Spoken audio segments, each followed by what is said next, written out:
Hey guys, Bravo here. I got a video for you from the vault years ago. We wanted to get a classic cold approach set in a bar, indirect, and working a routine stack. So this is all stuff that I've taught before. This is the opener is actually the one that Neil wrote about in Rules of the Game. That's mine. You can actually hear it being dated though, because I mentioned MySpace, and then you just got to update it to Facebook. But wanted to get this video clip out because guys who are new at this stuff, who don't have the confidence yet necessarily to go direct, which anyone who knows me or has been out with me knows that's usually what I preferred. But there are times where indirect is the way to go, especially when you are trying to practice specific things. So sharing this with you and just going to do a quick breakdown, point out what's in the video, and then you guys can check it out. So first up, indirect DHV opener. This is the Facebook Stalker opener. Like I said, it was mentioned in Rules of the Game. It's on the blog. You guys can read more about it there. This really happened. So mentioning that, it shows pre-selection. It's a DHV. Why open with something that's not a DHV? DHV, remember, stands for demonstrates higher value. So you're either DLVing, demonstrating lower value, or DHVing basically all the time. So make sure you DHV. False time constraint. Think about it when you're leaving the grocery store and someone walks up to you and they say, "Oh, excuse me, sir, real quick, do you have a moment?"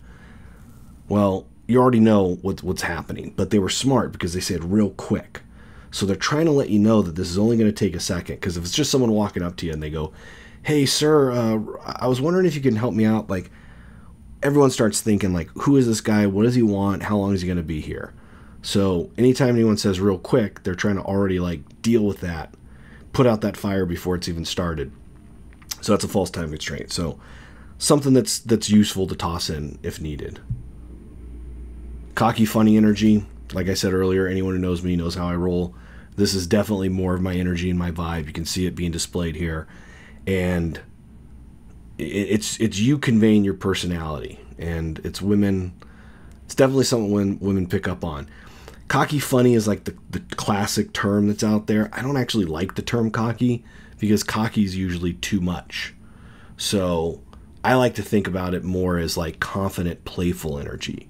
But like I said, this is a classic example. The terms that are out there, cocky, funny. So that's in the slide.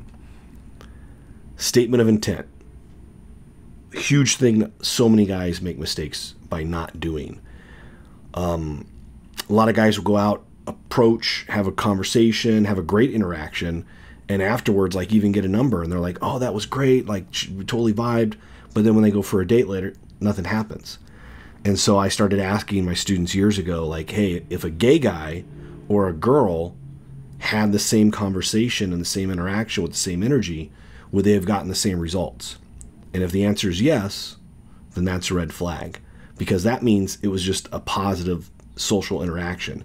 It wasn't a pickup. It wasn't a man-woman thing. It wasn't you trying to hit on her.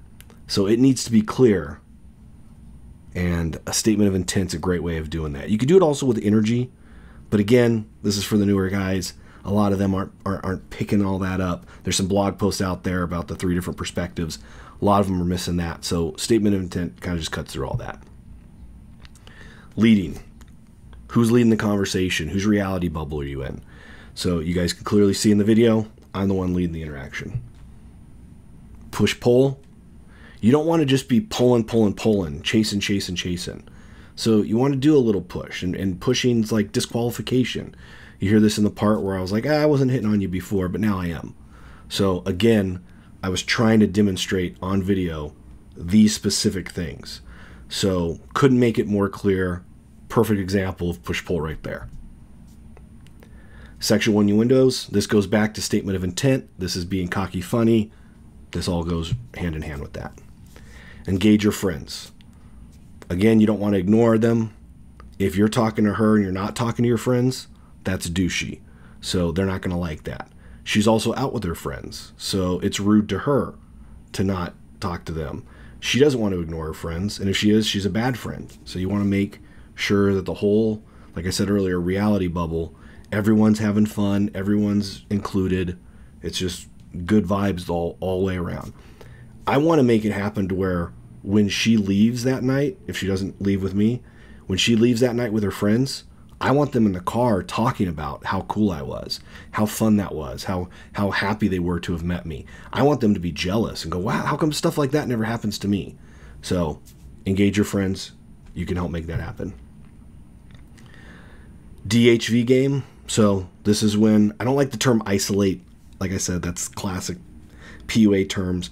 I like it just, we're having an insta date. We're going somewhere private, just over to the side of the bar. I was really framing it that way in video because there's the camera. So again, when you're doing video, you're not 100% in the moment. You got to really kind of go more by the script. So if this was just a real interaction for me, I would have changed it up a bit, but I wanted to stick to the script. So this was also me trying to get her right over there on camera, and the one friend wasn't really feeling it. So that's how I engaged her friends, and then I went over there. And then once we were having our little insta date, I started doing a little psychology test, which are some of my favorite little DHV routines. It's a great way to kind of cut through a whole bunch of fluff and get to some something a little more special, a little deeper, layers deeper. So if you guys have questions about that, feel free to reach out. We'll talk about it too, or I could do a call on it on the monthly coaching program. But anyways, this one is had a great ending. I'm not going to put it on YouTube, but it couldn't have gone better. And that's from a cold approach pickup. Like I said, indirect, by the book, script, written out ahead of time, routines that have been taught for years, that I've taught for years, and showing you exactly that this stuff works, and you can have a great time, and they had a great time. So win-win. Hey, real quick, guys, can I get your take on something that really weird that just happened a few minutes ago? And I know this is odd. It might be the weirdest thing here all night, but real quick. You guys on MySpace or Facebook? Okay. The other night I went out to eat with my friends, and I was flirting with the waitress, like, a lot. She was a really hot redhead, and redheads either are really hot or they're really not. And, it's like the gingers. It's weird. They're evil. But anyways, I ended up picking up the bill. I put it on my credit card, and at the end of the night, I picked it up, the whole bill for my friends with my credit card, and then this morning, she actually messaged me on Facebook. She copied my name off my credit card and looked me up online. And I'm only in town for a couple more days, and I'm thinking it's a little creepy, but I don't know. What's your take on that? That's kind of creepy. I mean, it is kind of, but maybe she thought you were like really hot and had to have you or something. I'm gonna mess with you guys over here for a second, but I can't ever see it. So close your eyes, or look away. Just look away. I'm scared. Trust the really good-looking guy. You have like a cool vibe, cool energy. You're not too hard on the eyes.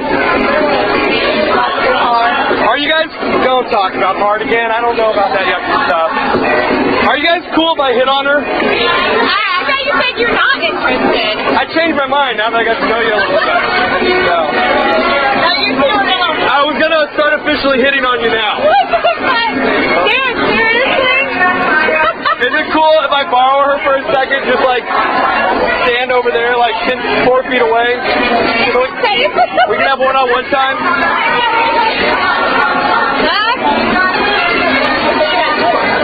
Just right there at the bar. Just so I can get my good ear on you. And I look cool to everyone else. Alright? Cool. I appreciate it. I'll be back in a couple minutes. Oh, I think it's fair. I gotta admit, I have had sex before. I lied about that. I feel guilty. Yeah. Alright, Melissa, is it? It's a psychology test. Okay, so is this thing y'all are picky a little bit? What? Y'all are a little bit picky? I'm very picky.